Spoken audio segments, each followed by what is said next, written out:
Welcome back, everyone, to Awkward Analysis with Chromoid.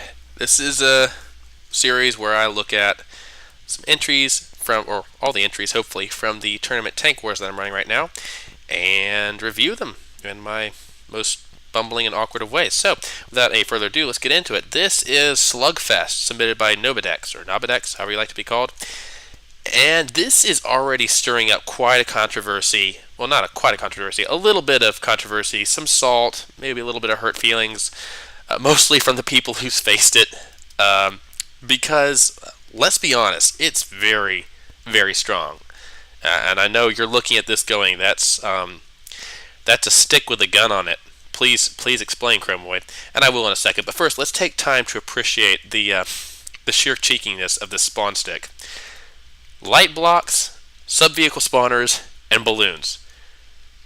That's very, very nice. And I'll explain why that's actually really important to this team in a second, but I just like to... I know some other people have done this before, that I just... You cheeky bastards.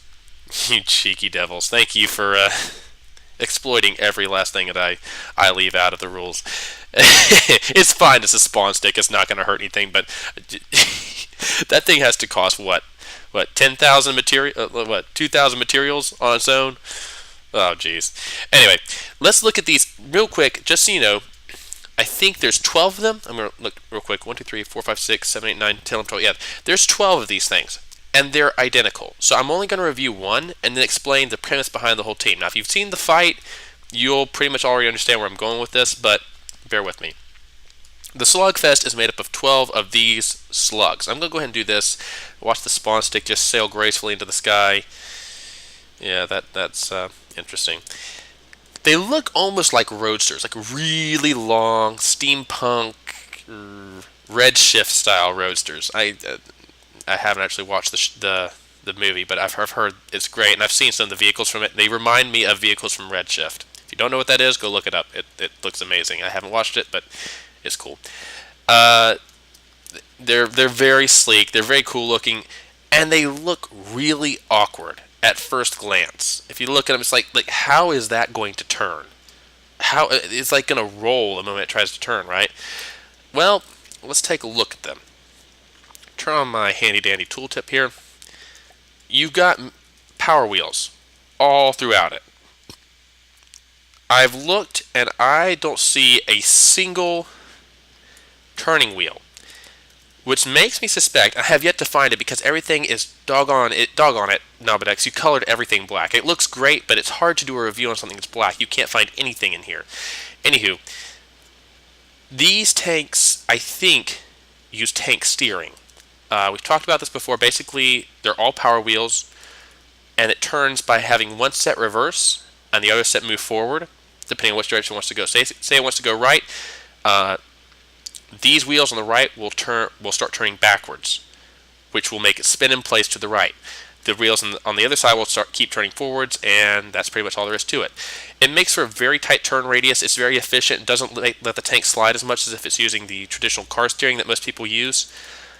And yeah, I think that's what's going on. I say I think because I cannot find a single automatic control block in here, and if I'm missing something, I know at least one person is going to point it out to me, probably more. I'm sure Nobidex has a good explanation for what's going on here, but yeah, it's a very, very narrow tank, and it just makes sense that that's what's going on. I'm gonna find it on here, I swear to you.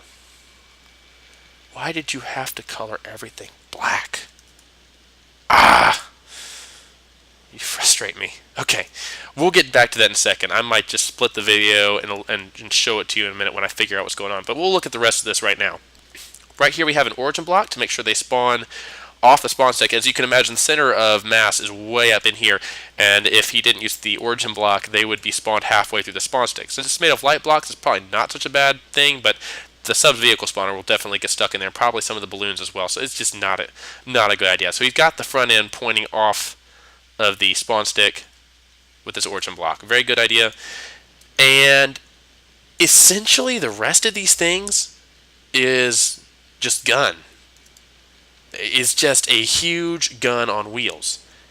And what's that called? An SPG? Is that what they call these things? Yeah, it's just a big old gun. I don't even know. I don't even know. I think it has an engine in it. I've heard the engine. I know it's in here somewhere, but I can't find it. Ugh. Again, because everything is black. It's very, very light, which is good because when I do find it, I know it's in here. I should have probably. Here they are. Okay, okay. Panic time is over. So you see here these ACBs. There's only what, three of them here? One, two, three. So it's kind of hard to explain, but basically what happens is, well, let's start with the back here. So I gotta start with the premise of the Slugfest first. I'm sorry, I'm getting lost here. It's a very complex design. It doesn't look like it, but it is. So what's going on is this is a big rolling gun. Duh, you say. I know. Bear with me. What it does is it's lined up like an artillery line. 12 of them, two 250 millimeter, well, they're 249, 250 millimeter cannons pointing out the front of each one. The whole thing is one big gun, so it's got a lot of autoloaders. It's got a lot of coolers. It fires very, very quickly comparatively to most other cannons of this caliber. It fires very quick, and it's got a big old mantlet to keep most damage from coming in. So when it fires, and you've got 12, let's see, that's 12 times 2, that's 24 cannons you've got firing in pretty rapid succession. As it fires, it's going to start rolling backwards due to the recoil. And when I find it, there's an engine in here. And what it does is, as it fires, it starts moving out of range. And it moves out of range very, very quickly. If you see that recoil force there, towards the bottom end of the tooltip on the right, 87,000 recoil. That is a lot of recoil for a gun. And as I've showed you, there's not much else to this tank. It's going to roll backwards very quickly because it's so light, that gun's just going to pick it up and throw it backwards. So you've got an artillery line of 24 guns moving backwards away from their opponent. That's a really, really good idea because basically the opponent's going to start chasing you and they don't have a chance to orbit you. You just keep scooting backwards and firing at will. They're going to use their tank steering to turn left and right. That way they can stay on target, and as long as their targets aren't faster than them, and trust me, it's going to take a lot to catch these things. With that much recoil, they're going to be moving backwards very fast. I'll demonstrate in a minute here. I'll have to spawn another team and split the video, but unless the other team can catch them, they're basically just going to be coming head-on at a line of 24 guns. And so all the Slugfest has to do is just keep firing, uses this mantlet to keep the guns on target. When the mantlet can't turn the guns any further, the tanks just kind of spin to the right or the left so they can keep their guns on track, and they just keep scooting away. Now, that's all fine and dandy, unless they start outrunning their target. But that's where the really sneaky part of this tank kicks in, and I still can't find the motor. That's going to kill me. I know it's in here. I've heard it running. But anyway, what's going to happen is these ACBs are set up so that, you see right here, it's activated by activated if enemy range is less than 1,000. We'll go in here. It will tell all the wheels to activate key number 10. And that basically means if you look at the alphabet, letter number 10 is, I think, what is it? H? Yeah, H. A, B, C, D, E, F, G, H, I, J. No, it's J. Okay, it activates J, key J. And if we look at these wheels here, J is set to turn all the wheels backwards. So if an enemy is less than 1,000 meters from the Slugfest, from any of the Slugfest vehicles, their wheels will start rolling backwards. So in addition to their recoil, they'll start moving themselves backwards, away from the enemy. As soon as they exceed 1,000 meters, see right here, activate the enemy range is greater than 1,000 meters, it activates key 21, which is going to be U. If you look at the wheels here, once again, U is set to turn all wheels forward. And so immediately the Slugfest will start rolling forward, and it will bring itself back in range. That's important because the maximum range you can go in this tournament is 1,000 meters. But and what happens is when you go outside 1,000 meters, a 60-second timer starts. If you don't come within range before that 1,000 before that 1,000 meters is closed again, before you come within 1,000 meters, and oh no, I'm sorry. If you sorry, it's been a long day. If you go outside of 1,000 meters for longer than 60 seconds, your tank will be shut off right here, whichever one's out of range, and it will stay off for the rest of the match. It's basically out of play. So this thing will slide out of range, and as soon as it's out of range, it'll slide back in range. And as soon as you're within range, the timer will reset, because a lot of times tanks are just derpy, and they just don't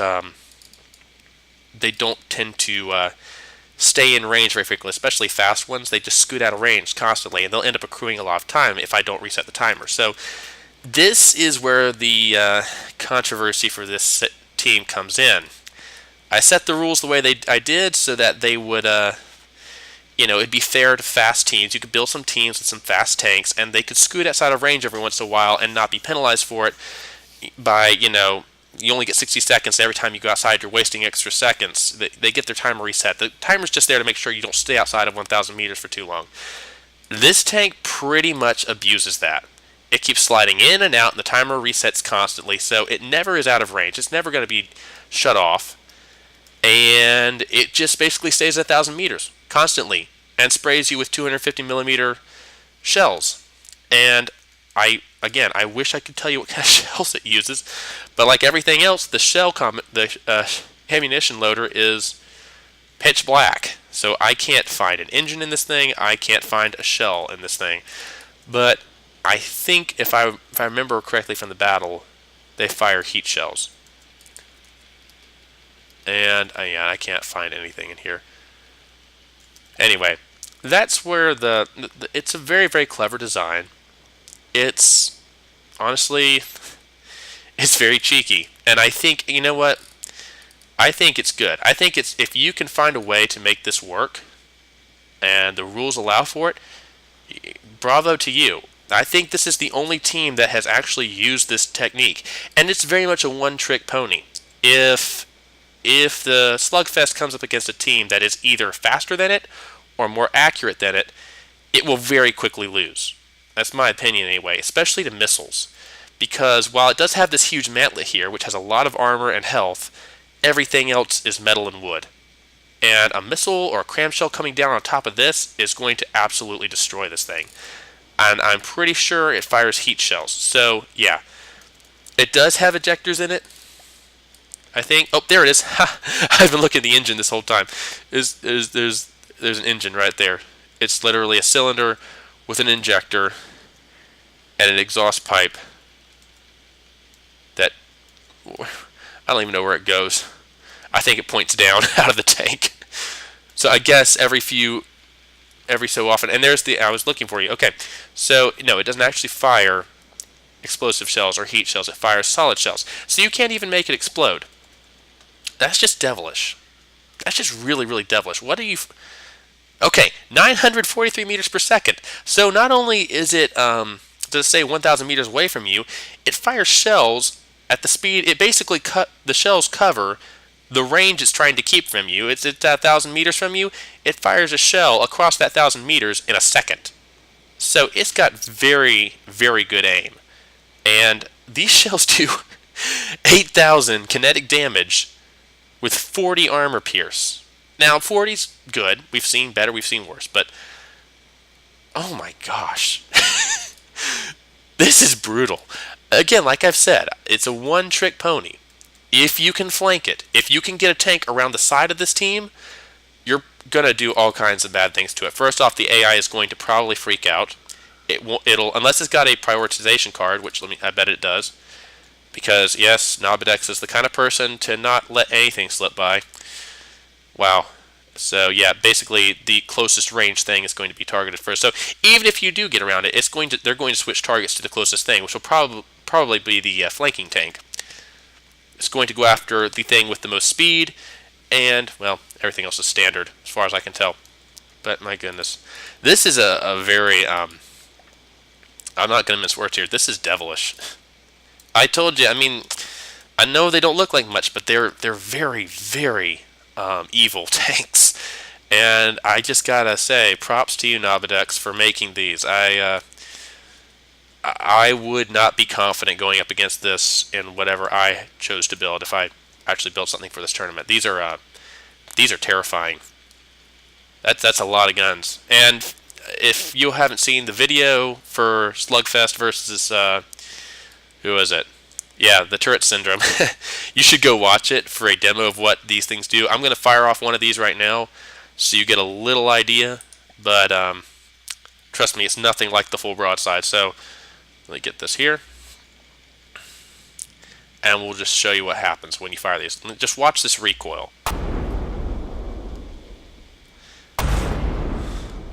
I know that doesn't seem like a very high reload rate, but that's firing once every 1.5 to 2 seconds. 24 of these. Well, 12 of them. Firing every 1.5 seconds. That basically means you get, what is it? 40 times 12. 88 shells per minute. 88 250 millimeter shells per minute. 250 millimeter shells that do 8,000 damage at 40 armor pierce. That's yeah, that's terrifying. So that's the Slugfest. That's why people are scared of it. That's why some people do not like it. I honestly don't blame them. But you know what? If you can build it, you can play it. So congratulations, Navidex, for making possibly one of the most evil tanks in this tournament. I'm not sure you're going to win or not. I think, honestly, all it will really take is one of these things, is this team running into a really good flanking team with some high speed or some very good accuracy and high damage shells. But we'll see. It's a very, very strong competitor, and just congratulate you on being evil once again. So thank you guys for watching. This has been Awkward Analysis with Chromoid. I'll see you guys next time, I guess. Take care.